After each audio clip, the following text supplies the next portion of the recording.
seen. Yeah.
We're ready.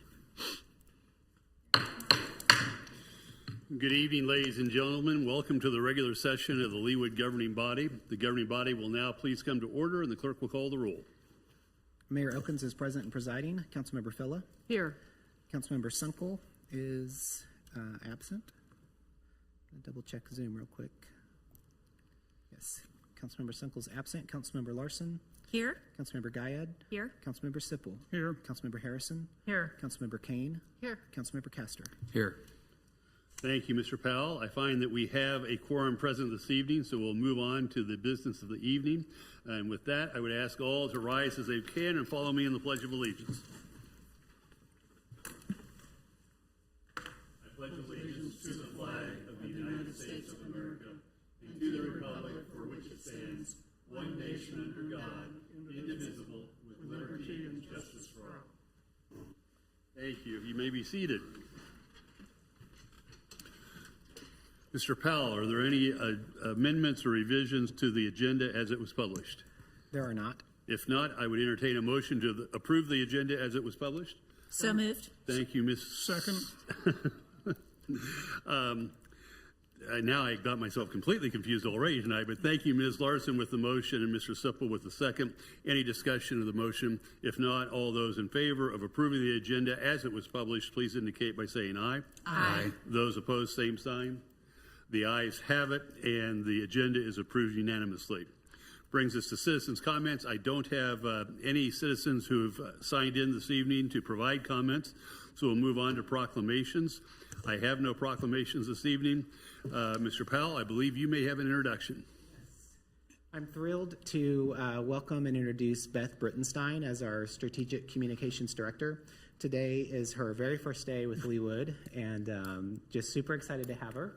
And I'll let Beth come on up and tell you a little bit about herself, and we're just thrilled you're here, Beth. Ms. Brittenstein, welcome to the governing body and welcome to Leawood. We're glad to have you. Well, thank you so much. Thank you all for this opportunity to speak. I won't take much of your time. I know you have a full agenda. So I just want to say I'm honored to take on this new role. I know and value the importance of government transparency and communications and talking points, which is why you'll see me looking down a little bit. I also know Leawood, Kansas to be a strong, innovative, beautiful, and welcoming community with so many positive things on the horizon. And I'm honored to have a part in telling that story with the support of my colleagues and you all. So I very much look forward to getting to know you all better and understanding the unique needs of your constituents. And I thank you all for allowing me to speak this evening. Where are we now? Evening. Thank you so much.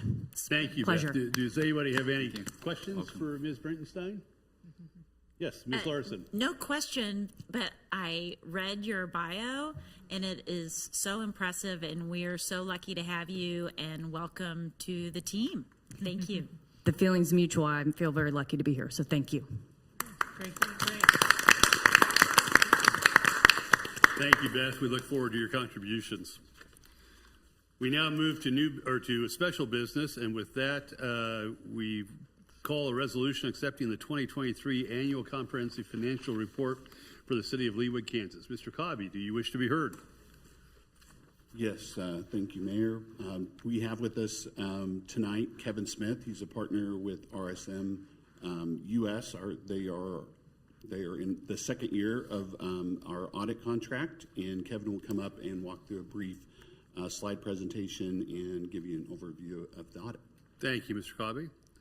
Welcome, sir. If you could state your name and business address for us, we'd be grateful. Yes, Kevin Smith, 4622 Pennsylvania Avenue in Kansas City, Missouri. Thank you, Mr. Smith. Please proceed. Thank you. Well, thanks for having me tonight. I'm here to walk through the results from the 2023 audit. We have a brief presentation that I'll hit on just the high points and then answer any questions that you might have. I'll just scroll down there. Okay. All right, just to give you an overview of the audit process as a whole, it is required to have an external auditor review your financial statements every year from an independent external auditor to give you reasonable assurance about your financial statements and whether they're stated in accordance with generally accepted accounting principles. We do look at controls as they relate to financial reporting as well. We do not give an opinion on controls, but we do report things that rise to significant deficiency or material weakness. Those get reported to you. And one thing that we performed this year that had not been performed in the past is a single audit. This is an audit over your federal grant expenditures. This is only required when you expend $750,000 or more in any given year. And you have not reached that threshold the past couple of years. But this year with the ARPA funds that we tested, and we also tested a FTA construction grant, which is the Mission Road project. All right.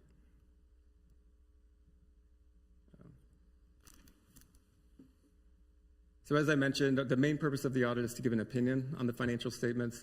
Management is responsible for preparing those financial statements and giving us all the information to audit. The opinion that you see in the financial statements is an unmodified or a clean opinion. So that is the highest level of assurance that you can receive as a part of an external audit. One new accounting standard was adopted this past year, the subscription-based IT arrangements, which was similar to the new lease standard that was adopted last year, except it relates to long-term IT subscription type agreements, basically adding a liability and an asset to your financial statements. So not a huge impact to the city, about a $514,000 right to use asset and liability that you see in the financial statements that has not been there in the past. One of the things we look at as a part of an audit is looking at significant accounting estimates. We do look at those, we test those. We did not have any issues in any of the work that we performed over estimates.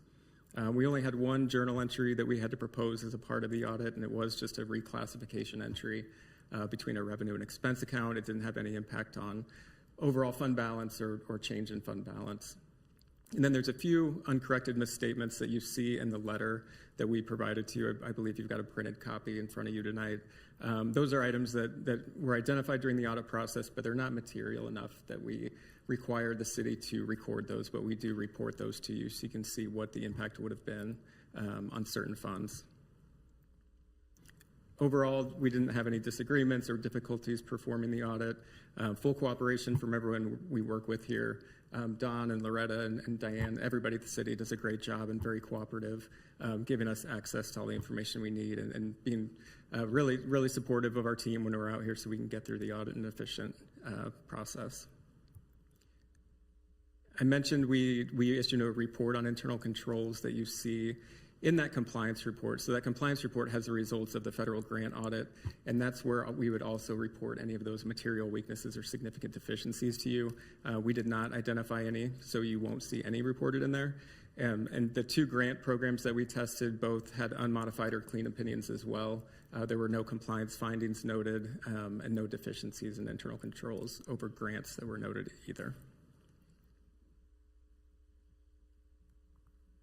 See if we can hit the right button this time. As you know, the audit is looking historically at your financial statements as of the end of the fiscal year.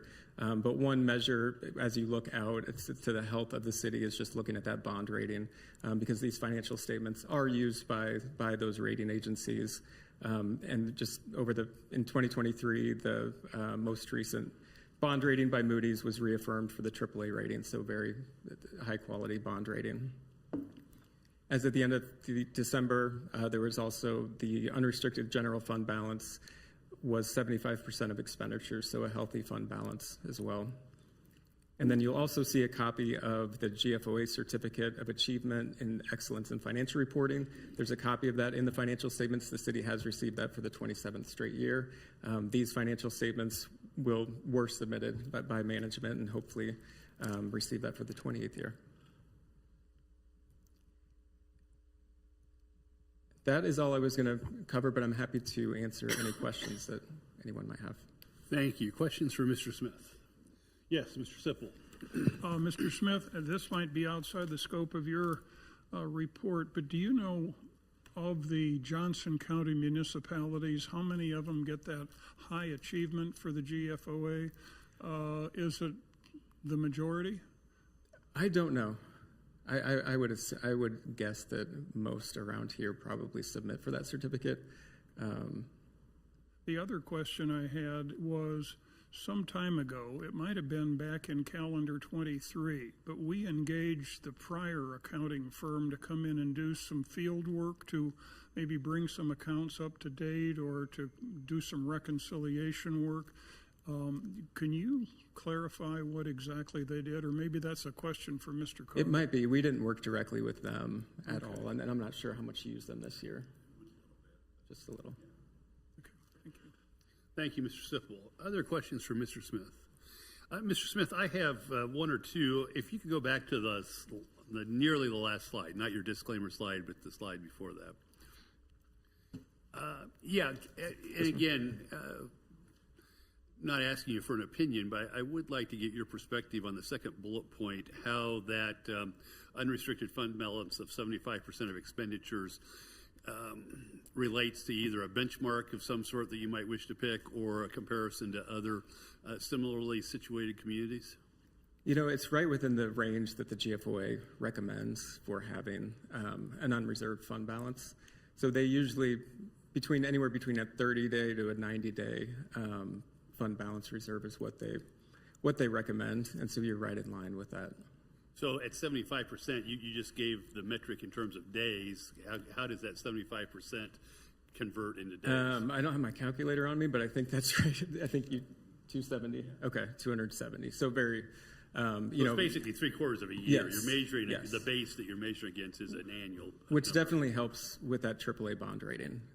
That's one of the things the rating agencies look at are reserves, and the more you have reserves, the better chance you get a AAA rating. Because I know a lot of Johnson County municipalities do not have that AAA rating. All right, thank you. Other questions for Mr. Smith? If not, we appreciate your presentation. You can step back. Thank you.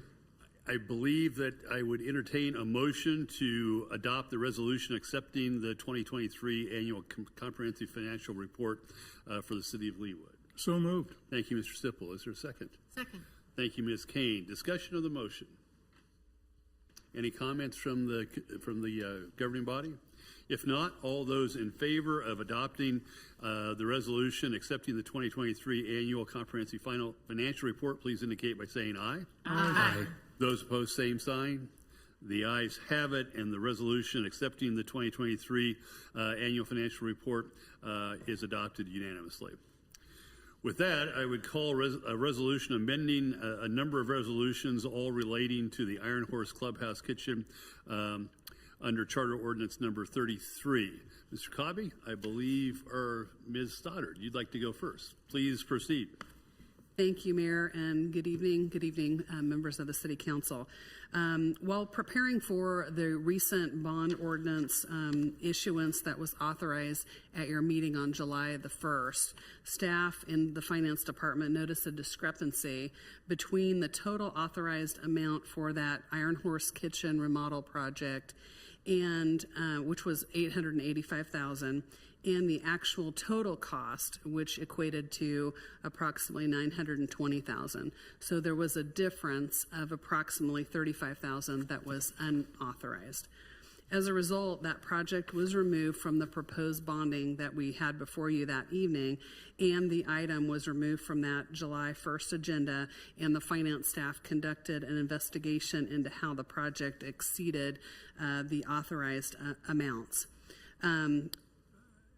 Don Cobby, the finance director, and his staff have put together a detailed report, and in a moment I'll ask him to come before you to highlight the findings that he had in that report, and probably, as most important, some of the issues that we will be implementing in order to ensure that this kind of an error is less likely to occur in the future.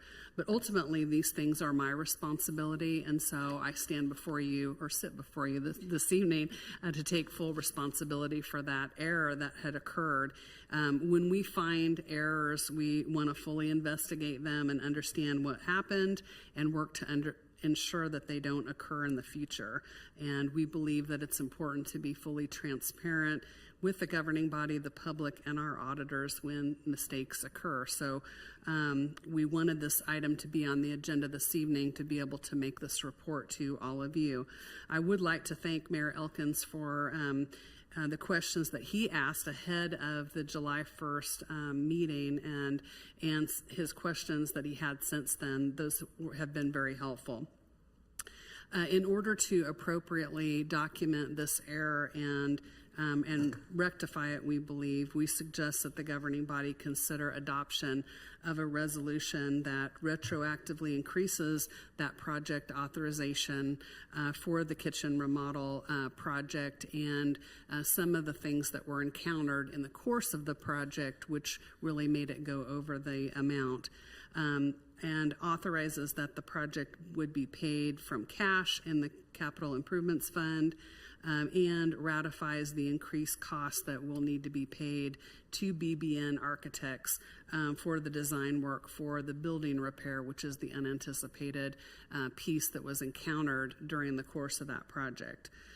So with that introduction, I would ask that Don Cobby come forward and provide you an overview of what we found, and again, the items that are being put in place that are worked on to ensure that these are less likely to happen in the future. Welcome, Mr. Cobby. Thank you. Again, I wrote a very long report for you, and I'm sure you fell asleep about the third paragraph because it is pretty detailed and I would say dense, but we wanted to make sure, at least for our documentation, that we had a complete amount. Also, to let the auditors know what we found and to provide them a copy of it. So Diane really hit on a couple of the big pieces of the picture, which were that this project was essentially funded between two funds. Also, it had two different project numbers because of that. There was a timing issue with the way that this project was originally budgeted. It was decided to move it to bonds last year. When that happened, we moved the project to the way we were doing it before was to move all bonded projects to a specific fund funded out of there. In that process, not all of the expenditures were essentially taken into account when that was moved, and that allowed for there to be an encumbrance that still existed. So when we did the revised contract for BBN, it didn't. There was something for it to hit. Usually, one of the big things that happens is somebody does a project, even may come to you with a change order, get back, they want to start spending money, realize, oh, nobody put that through the system, right? There's nothing to hit. This is just one of those times where it happened to work out that was allowed. The other was, I think, a little bit of change in the process is that change orders and those things at that time weren't really coming through me. And that was something we started doing in the fall last year, I think, where I was more involved in what was coming through the agenda prep. So that was another place where I think that would have been caught. Before that, I wasn't in the loop on seeing those. I'd find out about things sometimes seeing the agenda, which is fine. But I knew some of the limitations of the system that we had, and that there wasn't a really strong workflow built into the system. So each spot along the finance side, when something's entered, it's approved, and it goes to the next person that needs it, and that approval can be based on the kind of project it is. It can be based on a dollar value or whatever, however that program's set up. Our new software obviously will have that, and I've been using the software we're moving to, I've been using for the last 3 or 4 years. And actually before that in a smaller town, we had those workflows built in. So kind of come in the door and not have those in place, it's kind of hard to retrain the brain to manually put those in place. So I think those processes, along with not with the turnover, really is where this was allowed to slip through. And then I think ultimately the good news here is that we had a contract to repair a building, we obviously were going to repair it. We've talked about it. You knew that the work was going on. This just happened to be the design to be able to make those repairs. So, as I said, it's not somebody going out and deciding to buy themselves a Ferrari or something. This is something that happened. We've been talking about it. I feel much better that at least that dialogue had been going on, and it's not a project that you didn't know about. Some of the remedies going forward, obviously, capital improvements projects before, like I said, we would run those kind of out of each funding source and then give it a project number. My experience has been that allows for things like this to happen. It also creates a lot of confusion in the administration of it. One of the things that we were basically how we put the budget together is we're going to transfer the funds. Each capital project will have a number. It will go through the capital projects fund. The revenue will be moved into there versus through a transfer or directly if it's a grant or a reimbursement. It's very clean. It's very easy to keep the budget together and to the project budget, and things match up. You can have 2 or 3 contracts for one project, but what you can't have is 2 or 3 projects for one, or contracts for one project, not projects for one contract. So each contract is going to have to line up with the project specifically, and we can't. That reverse sometimes is one of the other issues that we had, and I can tell you, we obviously made it work, but we spent a lot of extra time with 2 or 3 of the complex street projects that had stormwater streets. I'm trying to think. David, has 3 or 4 different funding sources for a road project. There would be 3 or 4 different project numbers. Those are the kind of things that we'll be able to really clean up and keep together and make it really easy for everyone to track. Again, new software, really it's going to allow us to be very clean with it, that you'll see that information will be readily accessible.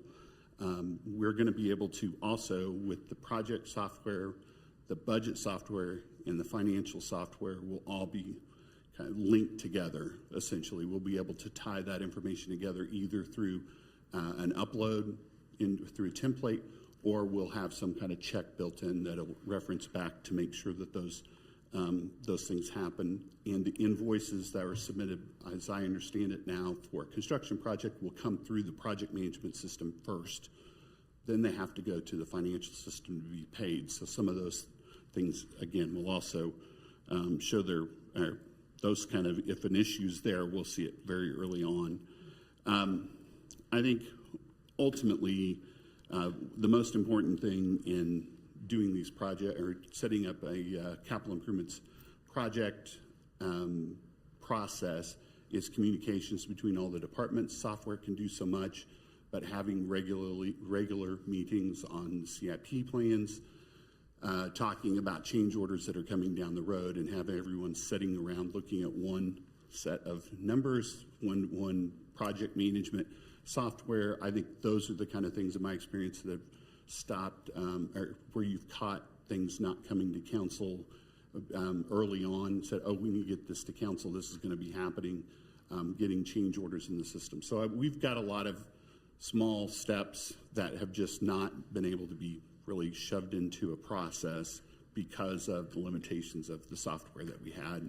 And I'm not saying computers fix everything, but the one thing they do is they're really nasty about making you say yes or no to something before you can move on. And the nice thing is, in this case, someone would have to check a box for something to be able to move on. So I think it will help. We also have reorganized our processes in finance with kind of our vision of what's coming. Even though we're not there yet, we know what the software will look like, and we've got people kind of assigned an internal workflow in our department to help with that process. So communication has been really good with Public Works and the project people up there, and I think as they've started looking and putting their project software together, so I feel really good. In fact, I feel great that we will have answers at our fingertips a lot faster than we have in the past, and we won't have a lot of extra spreadsheets that we have to keep the more you do manually and the more you replicate something, the more likely you are to have errors. So those are our proposed remedies, and happy to answer any specific questions to this report. Thank you, Mr. Cobby. Questions for Mr. Cobby? Yes, Ms. Larson. Not really a question, but I would just say my primary concern is that the project was needed, the expenditure was justified, and that's my primary concern. Having seen the corner of the building drooping, then it would have eventually collapsed. So that's my primary concern. And it sounds like this was just an opportunity to improve our systems, and I appreciate your transparency in the information that you've provided us. Great. Those are my thoughts. Thank you, Ms. Larson. Mr. Sipple. Don, I missed a few points early in your conversation or your presentation. This was originally, the kitchen expansion was originally funded with temporary notes. I think originally when it was proposed, the expansion was going to happen. It was going to be less, and it was going to be paid out of the capital improvements fund. So that would be kind of like the facilities set aside fund. And then that was the 2022 cycle. 2023, at some point between there and when I got here, there were 4 rec projects that were all moved to temporary notes and permanent bonding. Was this one of them? And that was one of those 4. So last August, we funded, It would have been, last August. okay. Correct. But then you said that because of the glitch, you withdrew these from the long-term auction. So we're not going to be paying for this with long-term notes? Do we Yeah, have sufficient cash to pay this $900,000 without causing an upset in any other part of the organization? Yes, the balance, I believe, was 12 million. And of course, that's today. I looked out 5 years. We were at almost $9 million. 9.1 will go down to 8.1 in 5 years. Okay. Being conservative enough, I felt like that was enough. The other part of this was taking advantage of an opportunity, which I really was trying to eliminate as much as I could in temporary notes, but it's a kind of a pain when it's not converting to other sources. So this was $1 million. I thought we can take that off the books and save some money on it, and then work with the other 3 as the other 3 come up. We'll see if we can't get rid of temporary notes in this environment. I think I've been pretty clear that's something I was hoping to avoid and to save us money there. So I just took advantage of that opportunity last time. We just didn't want to hold up the bond issue, Right. and we had to have those numbers available for the official statement, for the rating, and then for the final. So the rating agencies don't look at an item being in the temporary notes and then not making the long-term 10 or 15-year notes. That's not a red flag of any kind? For the amount of money we're talking, $1 million out of $45 million. No, I don't think that's a red flag. And I think it's probably, as you look with the turnover and how some of those projections were put together, I think it's just a difference in how I probably see the world than Thank you for my your comments. predecessors. Yeah. Thank you, Mr. Sipple. Other questions? Move to approve? Second? Thank you. Pardon me, is there any additional discussion over the motion by Ms. Phillip and the second by Ms. Larson? If not, all those in favor of adopting the resolution as described in item B under special business, please indicate by saying aye. Aye. Those opposed, same sign. The ayes have it, and the resolution is adopted. Thank you, Mr. Cobby and Ms. Stoddard.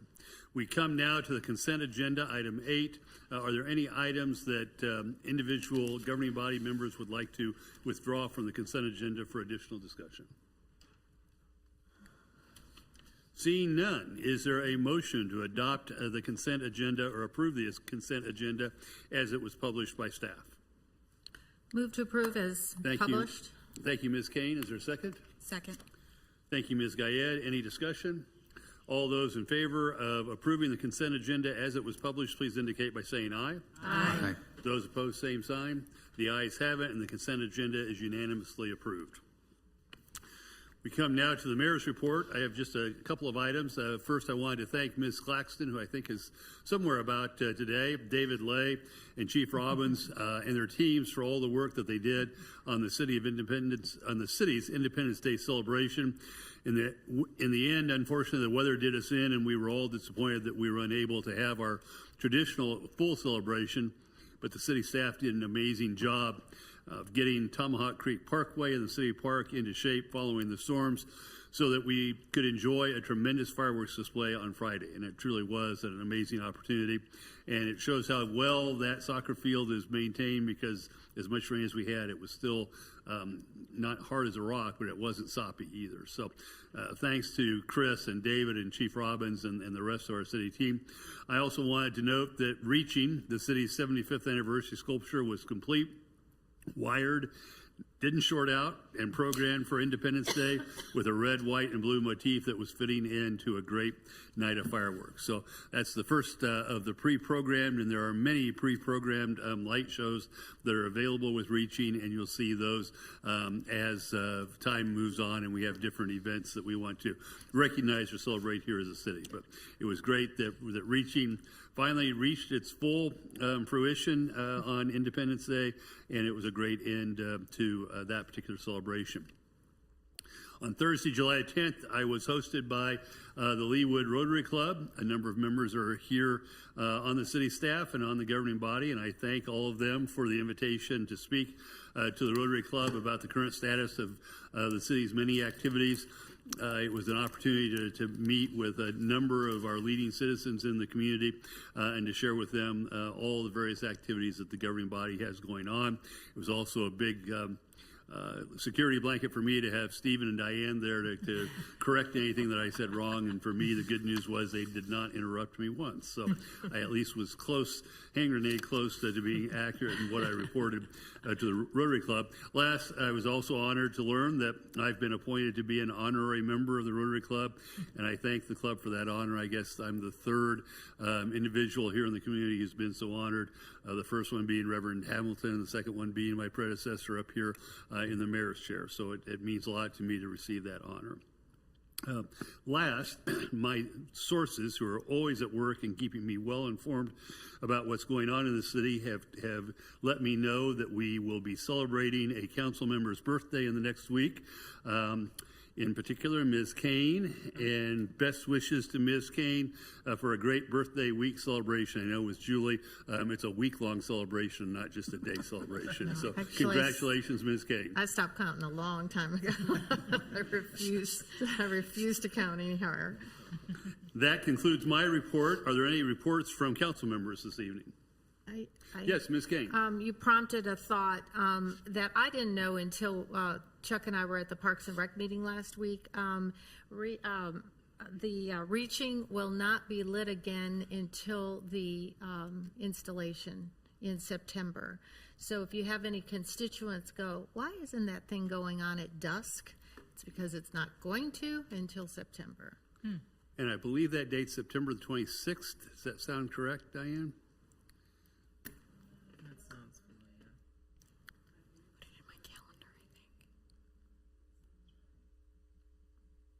Yes. Yes, Thursday. So we invite everyone to be present for the dedication on the 26th of September. Thank you, Ms. Kane.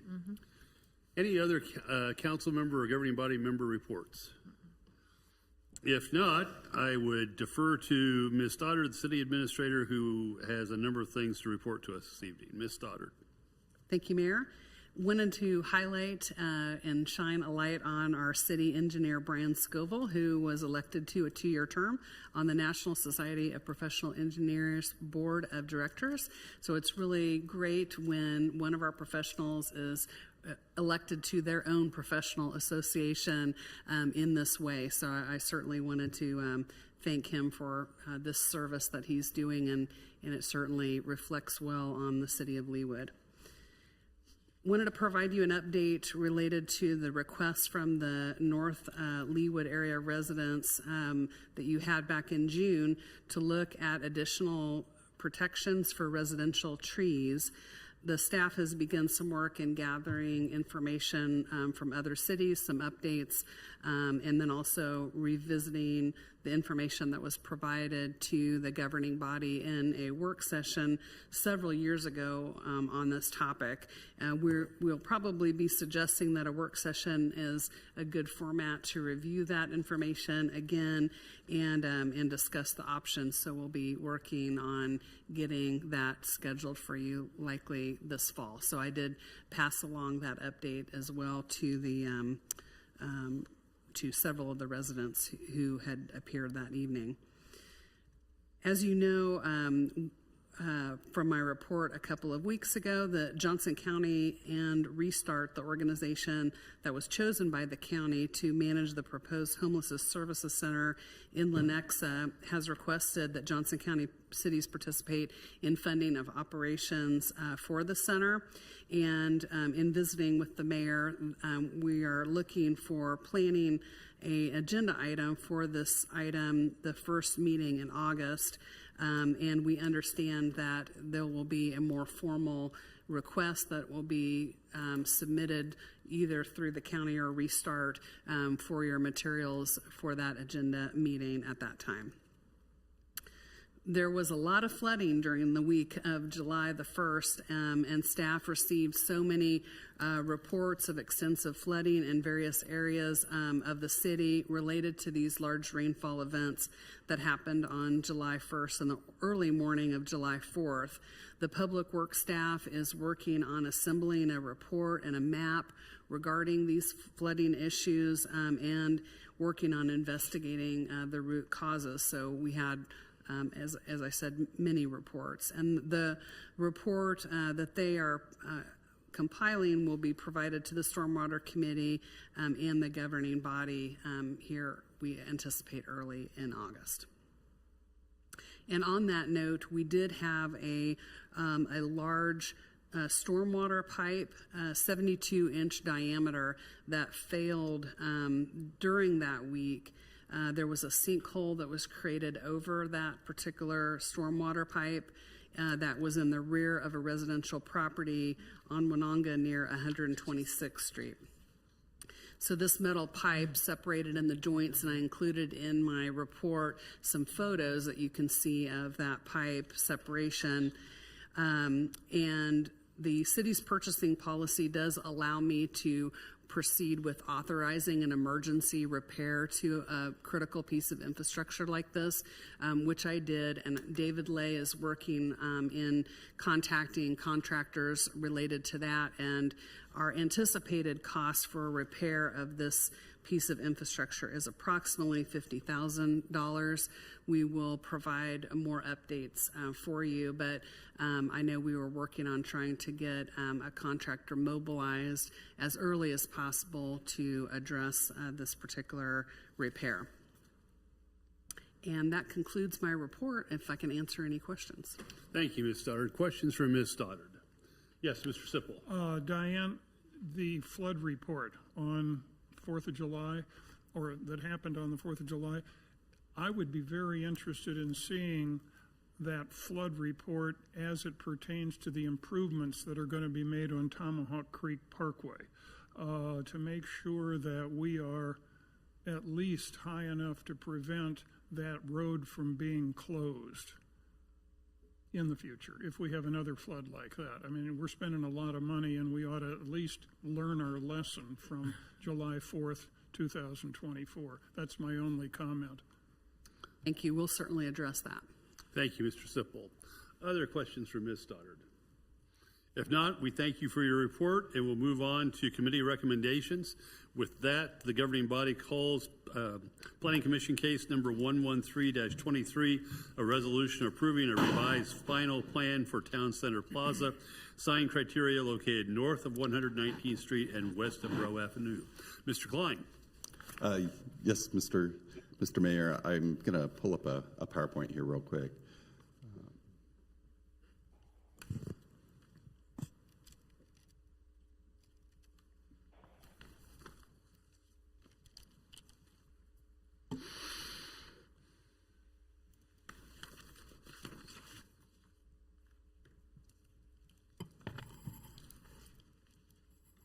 Mr. Mayor, as you indicated, this is a revised final plan for Town Center Plaza revised sign criteria. The last time they came through was in 2020, in which they revised and did a pretty major overhaul of their sign criteria.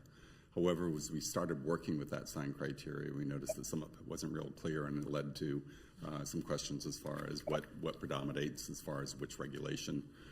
So I do want to say that the applicant and Catherine, our senior planner, did a wonderful job as far as really working together. They went through, they looked at elevations, they looked at aerials, they looked at building plans to find out as far as what the heights and area of each of these sign criteria bands was, so they could have something that was accurate. The reasons for the sign change was because, one, it better reflects the existing sign bands. Again, they went through a long process as far as trying to determine what was the most accurate. It also removes sign criteria for the architectural facade that was originally to be First Ascent. If you remember, that particular business had completely changed as far as the architecture, and it had gone up a little bit higher. And so since that isn't going to come through, they are revising that to meet the tenants that actually will take that space. And then it also clarifies the sign criteria, same as what we were just talking about as far as with the letter height and maximum sign height. And then that'll be based off as far as the architectural feature, the facade where the sign goes. So originally, when Town Center Plaza did their sign criteria, they tied it to the size of the tenant. Sometimes that worked really well, and sometimes it didn't work so well, because sometimes you have a massive facade and they'll have just like this little space underneath it, and they have this teeny tiny little sign that was up there. It also didn't work for other ones where they should have been allowed probably something a little bit larger, and they were still kind of limited. So this is from your packet, and this is just kind of an indication as far as that.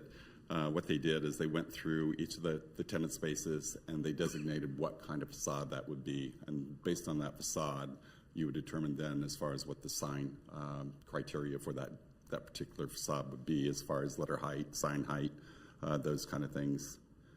And this is just an example as far as the different types of facades that are out there.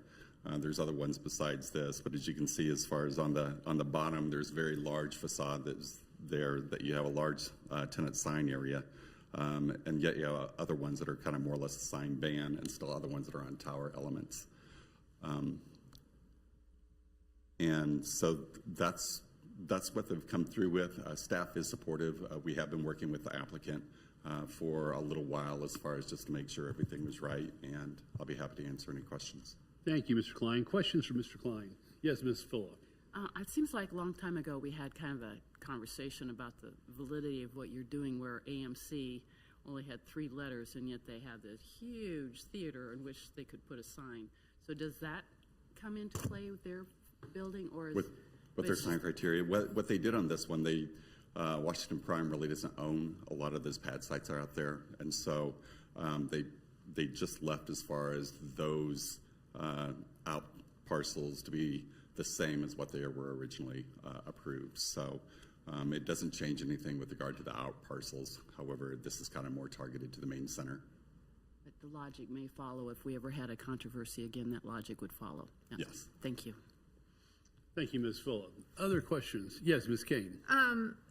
Following up on that comment, because the first thing that Ms. Lauterbaugh said was they need to update 2 graphics, one for Dixon, one for AMC, but then that kind of just fell out of the conversation. Is that because that's an outbuilding that isn't owned by that owner? Correct. And part of the stipulations indicated that they would put a comment, and it's located on that map that they have as far as just before the out parcels, that even though the out parcels are part of Town Center Plaza, they are subject to the sign criteria, but they aren't owned by the current applicant. And then in the notes, it mentions that there's a future pad site on the north side.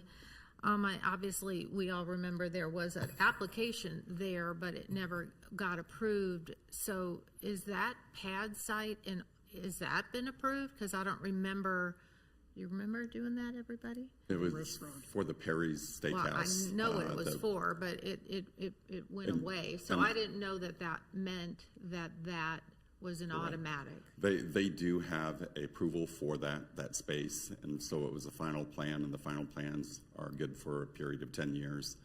The applicant didn't want to give up that and take it off of this plan since they had already gotten final plan approval for that. They do plan on, I think, coming in at some time in the future. They being, Oh, as far as Washington Prime with a tenant that would be located there, I have no idea who that would be, and they haven't approached us. Gosh, I'm having a brain hiccup here because I remember the last time I'm remembering is we were trying to shift it to the west and then it kind of all fell apart. So I'm having a brain hiccup here. Remember that they had final plan approval. Yeah, they actually came through, and you're right, there was a lot of kind of complications with it because you had Macy's own their Right. own parcel. Right. And then you had some easements, utility easements that went through there. Right. But I believe they worked all those out and then finally actually got the final approval, but then decided not to come to Leawood. Right. So even so, that pad site remains. It's shown on the currently approved plan, yes. Thank you. Thank you, Ms. Kane. Yes, Mr. Sipple. Mr. Klein, this new sign criteria, is that going to cause a number of tenants to have to change the signs that are in front of their stores? We worked very diligently as far as ensure that we didn't make existing tenants out there non-compliant. And so this should address them. Okay, because I wouldn't want tenants to have to come out of pocket to change the signs. But Washington Prime is okay with this, and the tenants are generally okay with this. Yes, Washington Prime cared a great deal about that. They wanted to make sure, as well as staff, that we didn't create something that actually made a lot of people illegal. Thank you very much. Thank you, Mr. Sipple. Other questions or comments?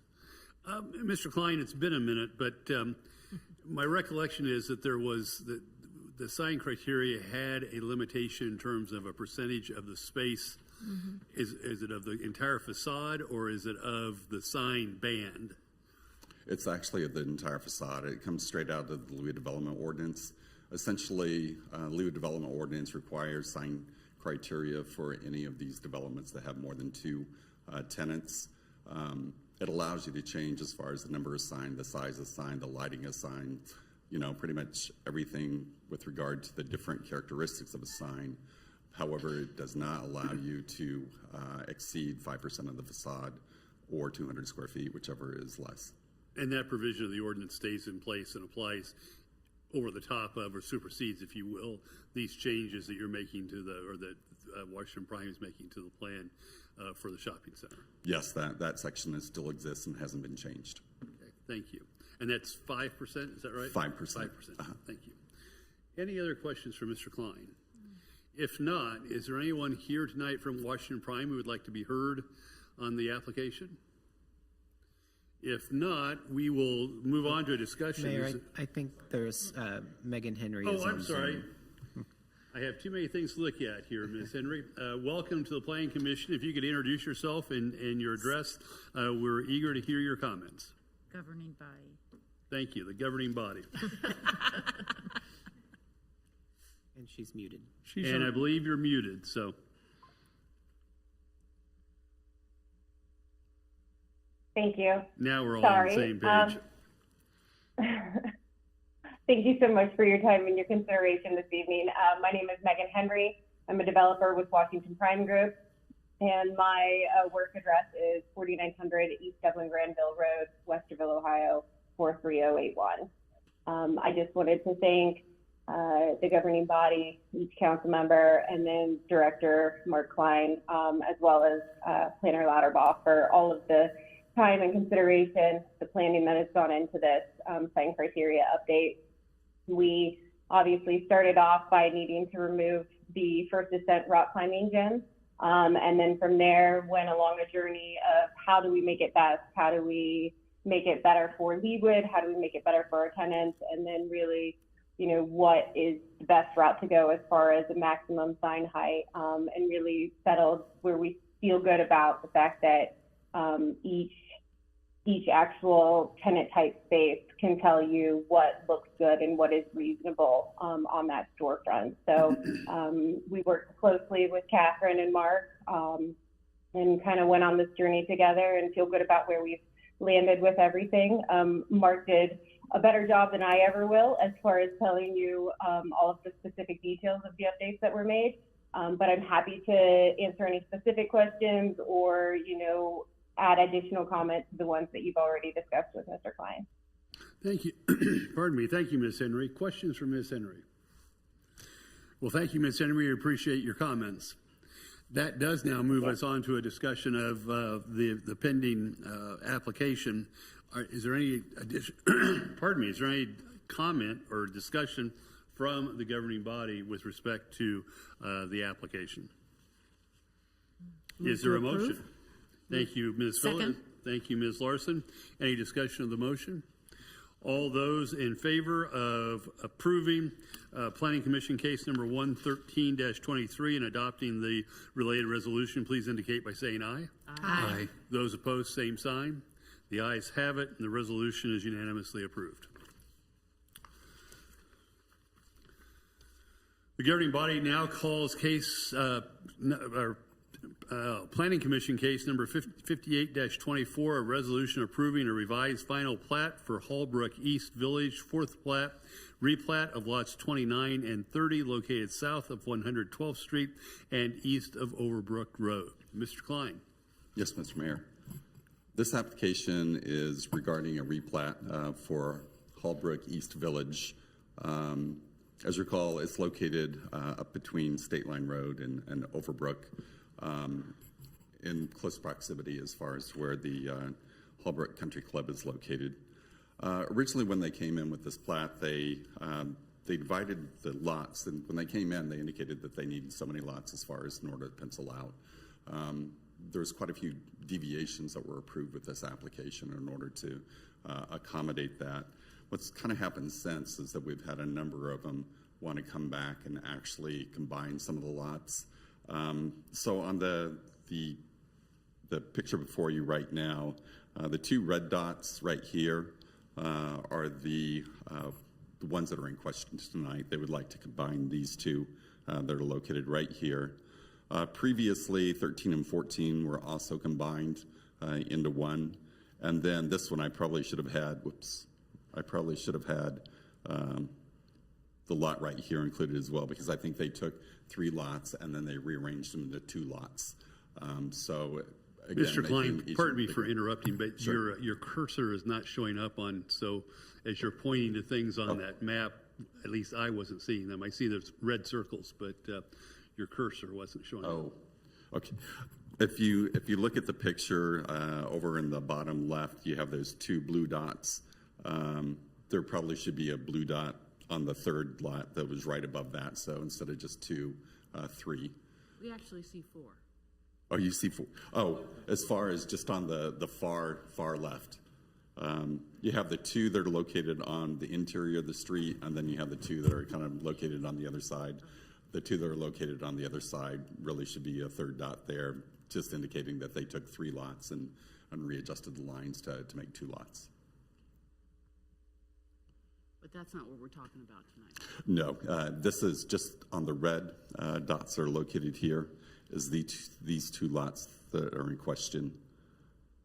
And so essentially they have 2 existing lots that are there currently, and they'd like to combine those. It'll create a lot that's a little over 19,000 square feet, just in relationship as far as to the other ones that we talked about.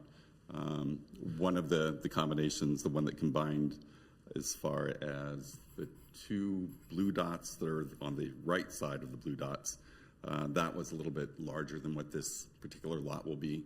But it's right in that ballpark. And then on the ones that are located on the left side of the street, that one will actually, it created 2 lots, and one was about 18,000 square feet, and the other one was probably around 16,000 square feet that was located there, so a little bit smaller than what is being proposed tonight. So could you translate feet into acres? Is it like, are About they? a half acre. About a half acre lot. Thank you. Yes, Mr. Sippel. Mr. Klein, is this going to allow the applicant to put a larger home in there than the other homes in the neighborhood? And are there any HOA restrictions as to the size of the footprint that can go there? Theoretically, they could provide a larger home just because as far as your setbacks now are taken from the outer as opposed to you're getting rid of that line that's in the middle. I don't know that that's the case, and maybe the applicant would be able to shed a little bit more light on that. I know that one of the applications that they combined the lots, they combined them and they didn't really make the house any larger, but they did increase as far as the size of the rear yard so they could have a much nicer rear yard. Okay. Yes, Ms. Larson. I drive by these lots several times a day, and I think that this is a great idea. That I don't anticipate these homes are already large, but on the current configuration of lot sizes, the outdoor living space is limited. So I imagine that the home that will be built there is of similar size, but then they have the flexibility to have more outdoor living space.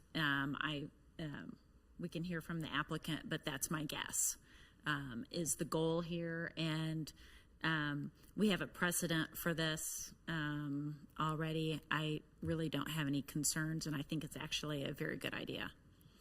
Thank you, Ms. Larson. Other questions? Yes, Ms. Kane. I have no concern either. This is a stunning development by noted professionals, the realtors, as well as the builders themselves. I've had the privilege of being in a few of them, and again, it is top-notch quality. So I'm glad to see that things are continue to roll in Hallbrook 3, and there is a precedent set not only in this development, but if you recall in Aventino, we just had 2 lots being combined, and so this is not unheard of. And I did take a little bit of exception, I must say, with Commissioner Fishman's comments. If you read the minutes from the Planning Commission, he said he wanted to add a stipulation that stated the house shall be no greater in size than the house allowed on a single lot. And in my opinion, and I'm only one person, but in my opinion, you can't change the rules in the middle of the game. That is just not something we do, as you very clearly stated, Mr. Klein, that's not what we do, and we haven't ever done it anywhere else. So why would we start now, right? And I just think that would penalize these new people coming in and future people coming in. So thank you for your clarity on that. So I too have no issue with this request at all. Thank you. Thank you, Ms. Kane. Ms. Harrison. Thank you. Mark, do we know, and I know this is getting into the weeds here, are lots 28 and 31 already sold and built on, or are they also empty? That I'm not positive. However, the applicant may know better. I know that the applicant has indicated that there are some other lots in there that would also like to kind of merge their lots as well. But this is the only one that we have right now. I guess my only concern is that it feels a little bit like the potential to be read as a bait and switch. If you've designed a neighborhood where the houses are going to be a certain look and a certain size, and 30% of the neighborhood gets built that way, and then all of a sudden people are combining and building much bigger, then all of a sudden that look, that feel, that sense of place, as one of our developers likes to throw out there, is it being rattled? I mean, I know it's all going to be lovely. There's no doubt about that. But the model was for these kind of narrow, small. That was the model. But that's not really our problem to fix. I'll admit that. But I'll say that I don't love that the people on either side have built these lovely homes, or maybe 6, and now all of a sudden in the middle is going to be this big that's going to be lovely, but it just now feels like, oh, well, look at that one over there. We didn't have that much room to play with in our sandbox. So that's the only part I don't love about this. Thank you, Ms. Harrison. Other questions? Mr. Klein, I have a recollection that there was a discussion with the Planning Commission about the setbacks, and my other recollection is from my prior life that we did something with respect to modifying the setbacks in the Holbrook East Village. And again, as I said, I understood that there was some discussion about whether those changes ought to be modified yet again as a result of the combining of the lots. How did that come out, and what is what's the staff recommending with respect to those setbacks? Currently, right now, we're recommending as far as that they stay as they are right now. You're right, that particular development went through and it had a number of deviations to decrease as far as the setbacks. However, also the ordinance tries to be consistent as far as with the frontage going along the street. And so I guess our concern was if all of a sudden we started changing it, and then you'd all of a sudden push a house back further back, and then once you start doing that, you start kind of blocking views that are off to the side, which is part of the reason why we have the average setback in existing residential. Thank you, Mr. Klein. Yes, Ms. Phillip. One of the things I would just kind of mention overall as a city is looking at the impact on impervious. If in fact we're now sucking up more green space, but if in fact there was 2 houses and whatever's planned with recreational, whether it's a pool or a court, and the home is not increasing the pervious amount of expected construction, then I'm okay with it. But if we're starting to take up more spaces for water to go to, that's what happens when we pave over paradise. We have flooding. So that's just one thing I want to make sure we call attention to that. Sure. I wouldn't think that that's going to be the case here, but we need to be asking that question. And I think as far as basically you have a minimum of 30% open space with regard to each lot. And so even if they combine them, that 30% would get larger. I think there's probably a greater chance in this case that you would probably have more open space just from the fact that the house could be the same size or around that, and then more yard. Thank you, Ms. Phillip. Yes. Is the house, the front of the house, going to be on Overbrook or Cambridge? I believe that it's going to be on Cambridge. Okay. Okay.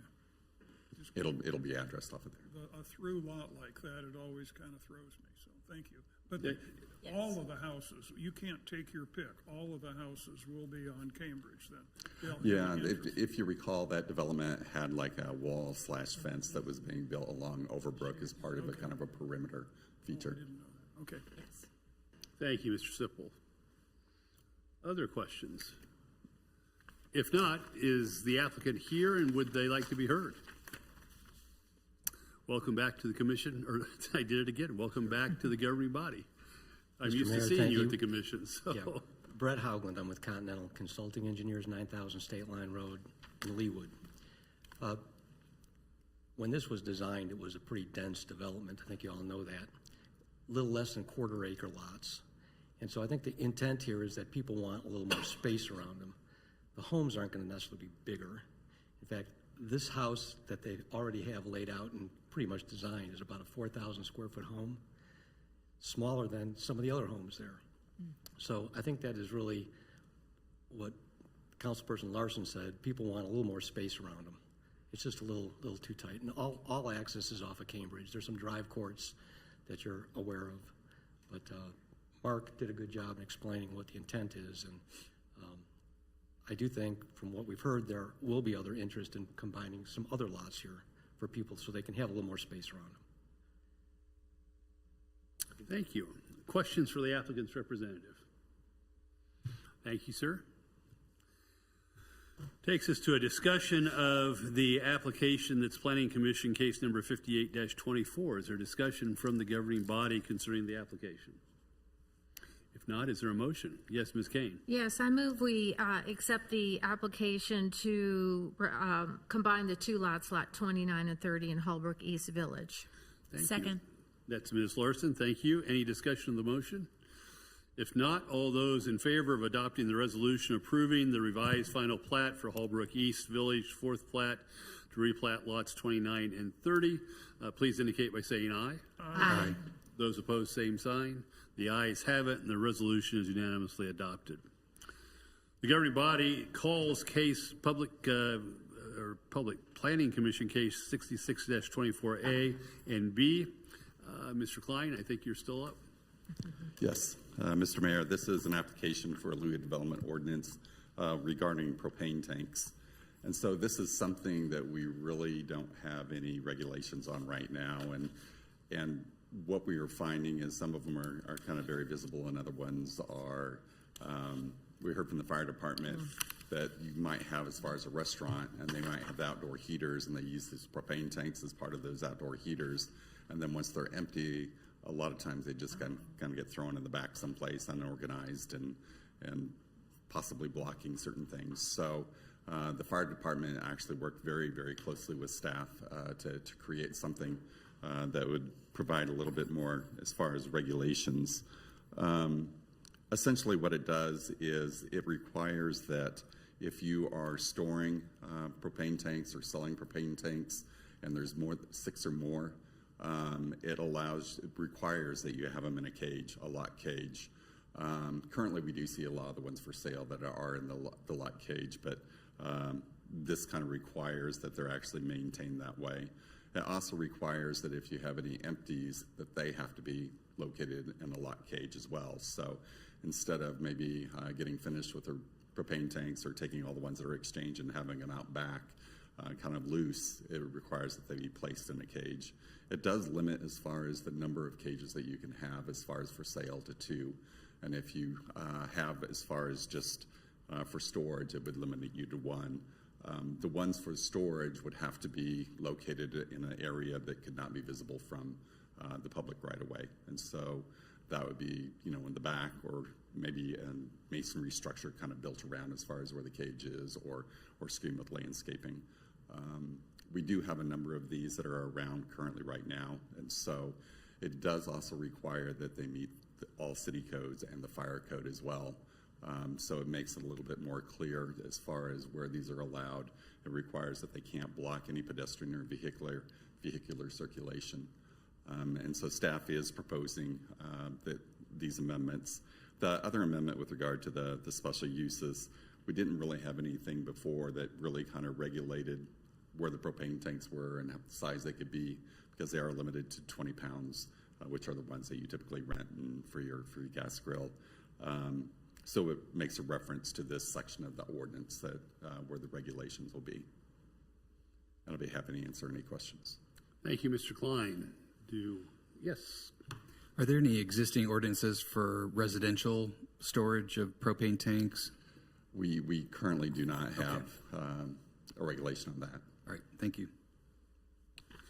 Yes, Ms. Harrison. Mark, who in Leawood is selling propane? Because off the top of my head, are there gas stations that are selling it that I'm not aware of? We don't have a Home Depot or the Price Chopper that's located up at Ranch Mart has one that's kind of off to the side, and as the entrance butts not out, a lot of grocery it's kind of stores back are doing down that. there. Okay, And I very believe good. Zips has one as well. Oh, Zips does? I believe so. Thank you. Who knew? Thank you. Move to approve? Thank you, Ms. Fuller. Is there a second? Second. Thank you, Ms. Larson. Any discussion of the motion? Well, because this is an amendment to our ordinance, a roll call vote is required. The clerk will please call the roll. Councilmember Phila. Aye. Councilmember Larson. Aye. Councilmember Sippel. Aye. Councilmember Kane. Aye. Councilmember Castor. Aye. Councilmember Harrison. Aye. Councilmember Guyad. Aye. Thank you. The ayes are 7, the nays are 0. The ordinance is adopted on a roll call vote of 7-0. Thank you very much, Mr. Klein. Appreciate your presentation this evening. We now come to old business, and we have one item of old business which was continued from the July 2024 governing body meeting. That's a resolution approving and authorizing the mayor to execute an independent contractor agreement between the city and Jonathan Mugman Design LLC in an amount not to exceed $24,500 pertaining to providing a strategy for the planning and implementation of a citywide comprehensive parks and trails wayfinding system as well as park signage. Ms. Claxton, do you wish to be heard?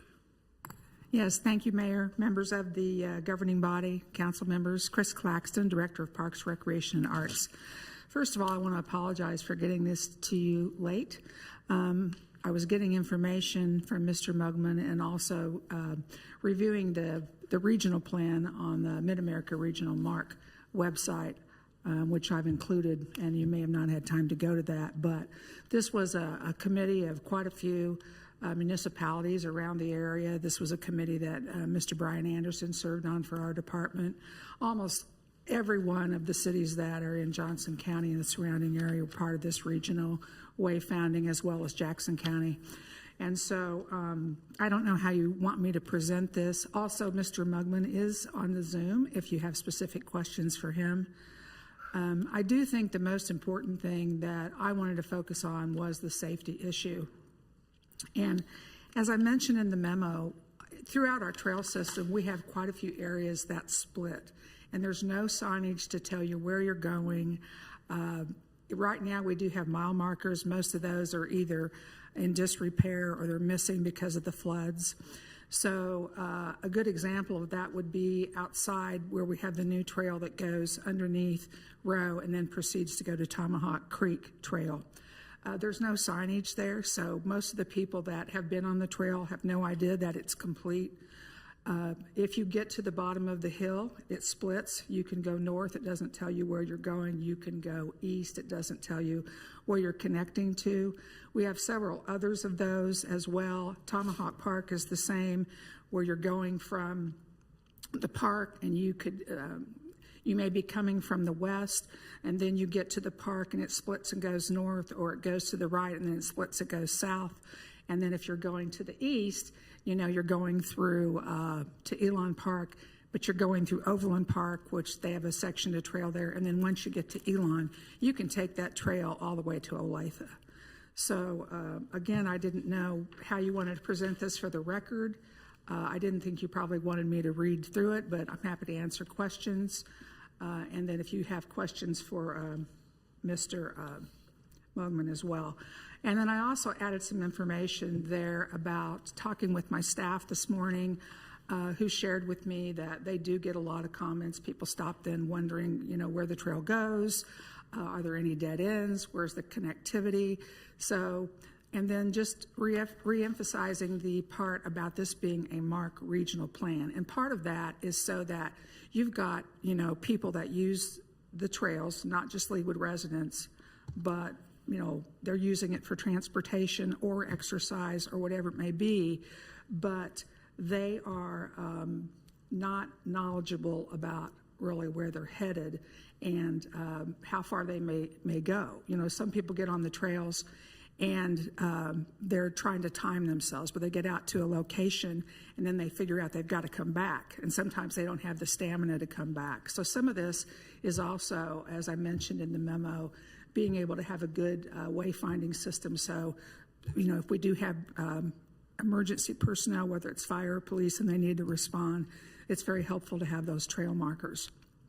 The other thing is I shared that, found out today that this was, this cost analysis was based on Overland Park's plan and also on Oklahoma City. Well, you know, I think there's going to be some opportunities there for us to value engineer that down a little bit based on what we may be looking at for our city and for the connectivity. When I talk about the MARC regional plan, what the committee was working on too was, you know, as you're going from Overland Park into Leawood or Leawood into KCMO, you're seeing the same type of signage, you know, so it may have a specific color. It may have, you know, something for a bike or a car so that you would know. I have experienced myself several years ago when a smart car actually met me on the trail down here, and she was trying to come across the bridge, and she thought she was headed to the library, which she was not. That's an extreme, I understand that, but I just wanted to share with you some of the more information that I had gained. Sorry I wasn't able to be here on the 1st, but if you have questions specific to that, I'm happy to answer them, or Mr. Bugman would be happy to answer them as well. Thank you, Ms. Claxton. Ms. Kane, I believe you originally pulled this from the consent agenda. Do you have questions?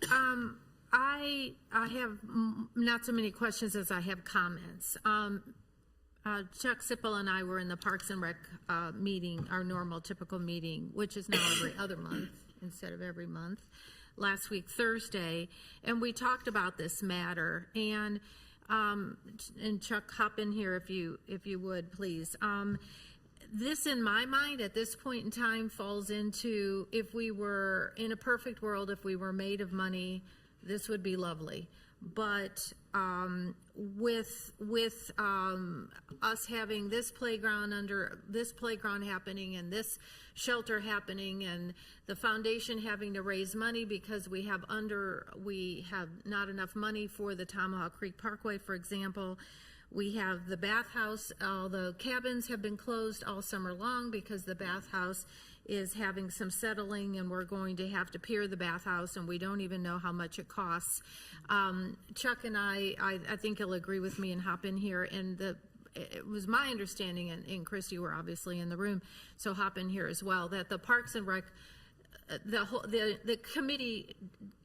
committee was of the end result was like, again, in a perfect world, this would be lovely, but it's existed this way all these years, and we've never, as far as I know, never had anything terrible happen. And so having sat through the recent fiscal meetings and knowing expenses keep going up and, revenue may be flattening out.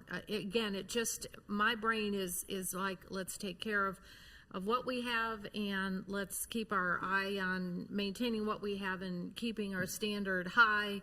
But some of these nice to haves just need to be put aside for now. That's my personal opinion. I'm only one vote. Thank you. Let me add just a little bit to what Mrs. Kane said.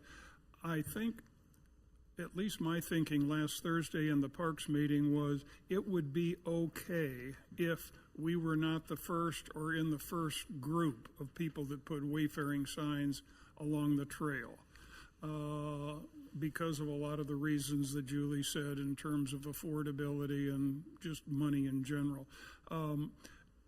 I think it would be okay if we deferred this for 12 months and kind of took a look at what Overland Park and Olathe and Lenexa and Kansas City, Missouri did with regard to wayfaring signs. And then maybe we could take the inexpensive way out and copy off their paper and put wayfaring signs, and we wouldn't have to go through a strategic planning. We'd save that $25,000. And I know that takes money out of Mr. Mugman's pocket, and I don't mean to do that, but there's no reason for us right now, I think, to proceed with this. My recommendation would be to defer this for a year and take another look at it next July. So that's my 2 cents. I failed to mention, I'm sorry, that this 75, this expenditure is only for $24,500, but you can see that this project is budgeted in 2024 for a total of 75. Well, that's for this year. There's actually 3 installments that have been allocated toward this. So the 24.5 is not 24.5. This is the first domino being thrown down for at least, if it proceeds the way we've got it scheduled, $225,000 for wayfaring signs. So this is, to me, not an insignificant amount of money. And again, that's what prompted our conversation and prompted my initial thoughts on this. Thank you, Ms. Kane. Ms. Larson. Was there a consensus reached at the Parks and Rec committee meeting for recommendation to the governing body? Was that consensus to to wait? I believe we reached a consensus. I think they would be acceptable to waiting. I don't think there's a mandate to go forward, and I don't think there's a mandate one way or the other. I think they were sort of floating, because Julie and I did quite a bit of the talking there, and I think that they would accept the fact that we could put this off for a year. But Chris, you were there. We really didn't have a vote or anything No, like that. we didn't take a vote. You're correct. So back to the comment, I guess from the design standpoint, the part of what we would not be able to use other cities' work ahead of us would be locations. So what we would be looking at is, again, same style, same color, continuity as you cross from one municipality to the other. And we did not bring it to the park board in terms of, well, typically they don't, they're recommending, of course, and I know that you all really respect and appreciate their thoughts, but typically they wouldn't, vote yes or no on a contract. I did speak with Mr. Cobby today, and we talked about, after sharing this information and having a discussion, I think we kind of agreed that if we went ahead with the design, that we felt like because of the other projects we had, and I know, Ms. Kane, you brought that up as well, being concerned about just projects and not just the financial impact, but the projects that are in the queue. And we felt like if we did anything with implementation, we wouldn't do anything this year. And I believe we had when we sent the decision package through, we had $30,000 in there for the consultant, Mr. Mugman's company, which came in $6,000 or $7,000 under that. And then the other, you are correct, was $75 for the second phase and $50 for the third phase. Accurate? I had a little Yes, bit Ms. more. Larson. And so I'm just trying to understand this correctly. This is phase one. How many phases are there? 3? Is that correct? And then Plus the strategic plan. Right. So 160. Kind of. Yeah. Roughly. so how many? Mr. Cobby? I'm just making it easier on you. We just split up the money over 3 years. We felt like we didn't know exactly how much planning was going to be and how much implementation was going to cost. So we put in 75 in 24, 75 in 25, and then 50 in 26. So it's a 200,000.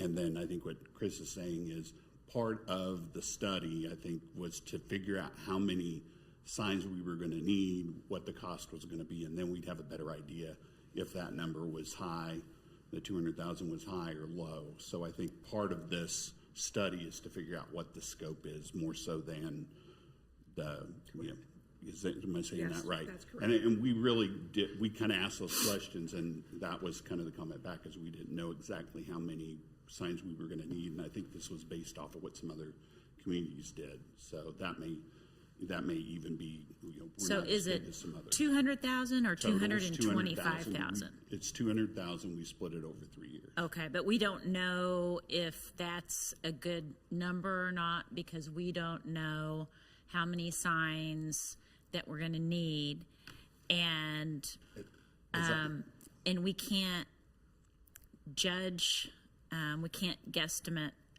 if. Did I understand correctly? Overland Park has done this sign wayfaring? They're in production right now they've started Okay. with their downtown area. Olathe is also working on a similar plan for their Okay. trail system. As I said earlier, everybody in the metro that has a trail system is represented on that committee. So, this is Okay. something that everybody's collectively working on for continuity. So maybe we're able down the road, once they finish their wayfaring sign project, we're able to estimate more precisely what it's going to cost for Leawood, just based on the mileage of trails that we have compared to the mileage of trails that they have, and the complexity of it. We might have a pretty good idea. I share the concern that we have a lot of irons in the fire as far as Parks and Rec expenses, and I'm still waiting for the rest of the reaching installation to be completed and to know for sure that there's not any cost overruns above what the contingency is. So I'm personally inclined to wait for the number of reasons, to get a firmer estimate on what this is going to cost, and then also to get these other projects farther down the road, the shelter, the purple playground. So that's my thought. Thank you, Ms. Larson. Dr. Castor. Yes, All Trails is a popular wayfinding trail app. I know a lot of people have on their phones, use it around the country. I've used it as well. Mm-hmm. Do you happen to know, are our trails part of that All Trails platform where people could just use their phone and an app to be able to find their way around? I think they do have access to the app. Again, it's not so much, well, the app, I guess, has a few, breaks in it, if you will. And the intersections that we have aren't exactly represented correctly, I guess is the best way to say it. When you get into those high density areas of a park that has 4, 5, 6 different, it doesn't always, it's kind of like Siri or Waze, you think you're going the right way, and then all of a sudden it's taking you a different way. So, but yes, I believe they do have access to that. Because I think Brian had it on his phone too. I have it on my phone. I'm checking right now. Okay. Yeah. And I would agree with the other council members. I think we have a lot of other things, irons in the fire that we need to support, and I would be in favor of waiting a year and seeing how things look in a year. Yes, Ms. Phillip. I know that certainly walkability and bikeability is one of the important things that raises the value of neighborhoods for people. And one of our biggest customer satisfactions after you have police and fire is our parks. And so given that we're already at the midway point of this year, I'd like to suggest it would be prudent to go ahead and proceed to get a contractual arrangement for this first and important piece of work to figure out what is our budgeted amount. Grants come along and other opportunities that we can apply for when we know what we need, and I wouldn't be surprised if this is one of those areas where there could be grants for this, but we'd have to know what we're asking for. So I'd like to proceed with the study so we know, is it 100,000, is it 125, is it 225, is it 250? Because I don't think if it's already, the parks folks don't usually put things on the agenda for us to prove if they don't feel like that they have the budget for it. So I'd like to go ahead and see what this project really costs and take advantage of the huge investment we've made in our trails. This just seems to be icing on the cake that we've spent. We've got like a 2-tiered, like a mammoth, beautiful cake, and why not put the finishing touches on it with wayfinding, and it is one of those things that I really, having worked with Mark before, and we've gotten back in the day on sustainable living places, we got grants in the like 250,000 range, but it is one of our best things about the metro area that we have the Mark organization that helps us all work together for the greater infrastructure, and I think this is one of them, and we've been part of it. It seems to be a city of distinction. It doesn't feel right to drop out and be the laggards on this. Thank you, Ms. Phillip. Ms. Guyette. Thank you, Mr. Mayor. Just a couple of clarification questions. So this was a regional plan by Mark, and each municipality then is required to have their own design consultant. So each municipality is doing their own work, but it's supposed to be for continuity. Part of the regional wayfinding plan, yes. But each municipality or agency, whatever it may be, if it's the county, then they're responsible. Mark's direction is trying to encourage everyone to use the plan. It's been 4 years ago when this was submitted, 2020, so that there is some consistency because there's so many connections. Now in Leawood, we have 8.3 miles of trails. So when you compare that to Overland Park, obviously we're much less than that, and certainly Oklahoma City. So that's why they always do the study first to Ms. Phyllis' point of then deciding, well, where do you really need these signs? How many do you need? Should they be 50 feet apart? The other thing I mentioned was the mile markers. So most municipalities or even the county do have the mile markers on the trail just for you trail users. But And you said that Overland Park was in production, as in they've already done all the design work and they're now producing the actual signs they are bidding their project out, and Olathe is working on theirs.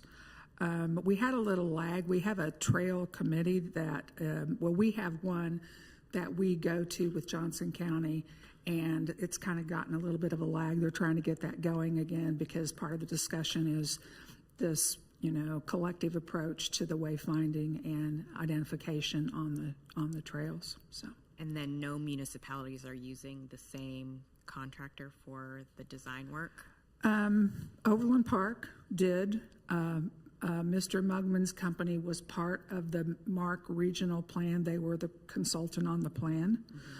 I don't believe he's on the team for Olathe. I think he mentioned that this morning or yesterday late that he's not on that team, but it just kind of depends, what they're looking for, I suspect.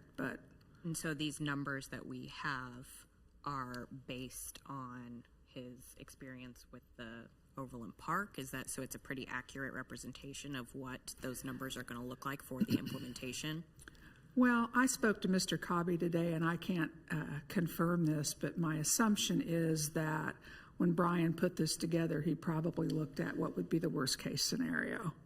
And that's why Mr. Mugman said, well, Overland Park and Oklahoma City, this would be probably way more than what you would need. Again, the mileage of trails that we have, and that's not just along Tomahawk and Indian Trail. That includes Leawood Crossing, that includes Ironwoods, but you don't have the connectivity there yet, although we do plan to have some connectivity with the county going over to Kenneth and out south where they've purchased some property.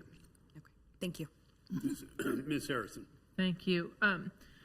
I do love a good wayfaring sign, and I was in a medical emergency on our trail system and had it was frightening to not know exactly where in the world you were. But the great thing about technology is that they can find you when you're calling from a smartphone. The police and the fire department can find you. I feel like with the GPS apps that are available, whether it's Pacer or Strava or the All Trails, that people aren't going to get lost on our 8 miles of trails. I feel very confident about that. And I wonder if we couldn't dial this back just a little bit and use our own signage producing Department of Public Works to create something small that we could maybe just mark those splits that you referenced earlier, or the dead ends. If you feel like there are people who are going into an area and it's a dead end, well, it's a dead end, you're walking, you're getting exercise, you loop around and you go back. But in terms of, safety points or telling people where the new great washroom is or something like that, I feel like we could do some of this internally without paying, again, for a consultant. So I appreciate the comments that have been made. I'd love to push this down the pipeline, but I do feel, and if there is grant money available, I have to believe somebody else would have already applied for it, and we would know that. But this is a walkability green initiative, and there's so much money out there for getting out and exercising and that kind of stuff. So I would encourage the staff to look for some grant money as well. But I'm comfortable pushing this down the pipeline for another year or two and seeing what we can do on our own. Thank you, Ms. Harrison. Ms. Kane. Remind my fellow council people of and Chris, you can help me with the numbers, too many numbers in my head. the amount of money that is budgeted to just put into repairs for our trails, just repairs. Again, I think that's kind of the mindset of where some of us are going anywhere. We need to take care of what we have instead of keep piling on new. The numbers were in the millions of just maintaining, just making repairs of the trails themselves. So this is 200,000, 2.25, whatever the number turns out to be. Mr. Cobby said last time he mentioned it 3 times 75. So thank you for that clarification. But we have millions of dollars of trail repairs ahead of us, just the repairs. And then with the latest floods, we had sections of the asphalt picked up and moved that are 2 or 3 of them that were picked up and moved that are now we're blocking the trails. So again, it's just a comprehensive. Would it be lovely to have? Yes. In a perfect world, would it be lovely? Yes. But that's just my, again, we're coming up with a whole bunch of trail money being spent, needing to be spent. Thank you, Ms. Kane. Any other comments or discussion? Well, if not, I would look for a motion. Well, I disagree. If your motion is to move forward, then you go ahead, of course. No, I was going to, why don't you do it to move it to 2025? Yeah, well, my motion, and I don't know how we do this without a date certain, but my motion would be to put a pause button on this whole subject matter for, if we have to have a date certain, 12 months, whatever somebody else said. But that's a pretty vague motion. I'm sorry, that's probably. I haven't made one yet. I was just telling you the direction I was going in. Yeah. Well, and again, from a process standpoint, as I think about it, currently, the resolution that was proposed was a resolution to approve and authorize. And so we could do it one of 2 ways. I could entertain a motion to approve and authorize, and if it passed, fine. If it didn't pass, then that's the end of it. We could, I think it would be appropriate for me to entertain a motion to defer the entire project for a period of for a year, and that would be implicit then not approving, declining or denying the resolution to approve. So I think we could do either one of those things, right? I suppose possibly there could be a negative motion, a motion that we disapprove and not authorize the mayor to execute. So we really got 3 options, I think, and I'm perfectly happy with any one of the 3, whatever you all would prefer. Ms. Kane or Ms. Guyette? Ms. Kane? Then in that case, based upon the conversation, then that we defer any further action on this citywide comprehensive parks and trail wayfinding system for at least 12 months, or for 12 months. Second. That's Ms. Phillip. Ms. Kane made the motion. Any additional discussion? I just had a question. So this doesn't mean that in 12 months it's automatically approved? No. Okay. I believe that to be the case. I believe we're deferring consideration for another 12 months. Thank you for your help with the language. Great. Thank you. Well, if no more comments, then we'll do this by a voice vote. By voice vote as we usually do. So all those in favor of the motion to defer consideration of this project, the entire project, for 12 months, which implicit in that is to not approve the resolution that currently was proposed or authorizing the mayor to execute an independent contractor agreement, please indicate by saying aye. Aye. Those opposed, same sign. The ayes have it, and the motion is unanimously approved, or is approved 7-0, unanimous vote of those present this evening. There's no new business this evening. Before we adjourn, I would note that we have regular session meetings coming up on August the 5th, and might note again that Ms. Stoddard indicated that we will probably be considering an application or request for funding for the homeless service center that the county is currently proposing on that date. We'll have more information to you in advance of that. And then another regular governing body meeting scheduled for August the 19th. Mr. Powell, do you feel a need to take any sort of formal action on the special calls relating to the strategic plan this evening? No, you're able to call special calls on your own. Okay.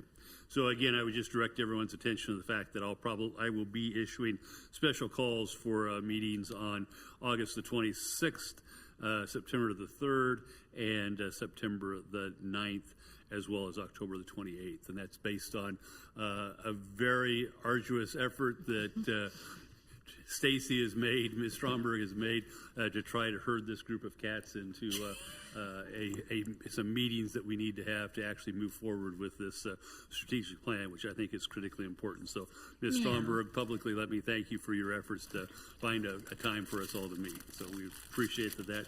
I appreciate that's not a fun job. So with that, if there is no more business to come before the governing body this evening, we stand adjourned. Thank you.